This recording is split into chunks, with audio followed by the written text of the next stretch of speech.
Hello বন্ধুরা, নমস্কার। কেমন আছেন সবাই? তো আশা করি ভালো আছেন। তো আজকে এসছি আমি বাগান কাটতে।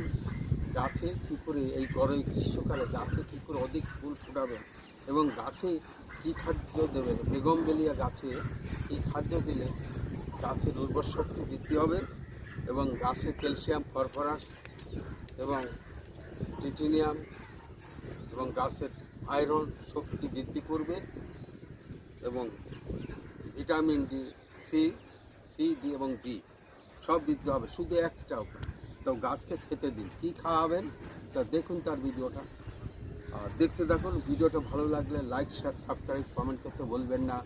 আমি বাগান কাটু। তো প্রথমে একটা বোতল নেবেন, বোতলের পিছনটা ভালো করে কেটে নেবেন, ব্যাক সাইডটা কেটে নেবেন আর এই ঢাকনাটা খুলে ফেলবেন। তো খুলে ফেলে প্রথমে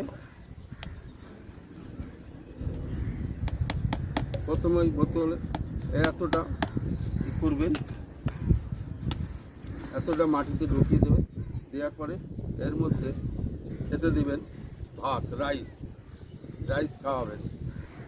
তো এইভাবে খুব সহজভাবে এই ভিডিও করা হয় এবং গাছ খুব শক্তিশালী, উর্বর এবং অনেক দিন ধরে ফুল ফুটে থাকবে। এইভাবে ভাত ঢেলে দেবেন আর দেবেন একটু জল। এই কিছুটা জল দিয়ে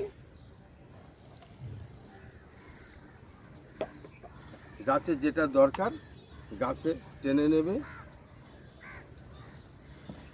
ভিডিওটা ভালো লাগলে লাইক, শেয়ার, সাবস্ক্রাইব, কমেন্ট করতে বলবেন না। নমস্কার, দেখতে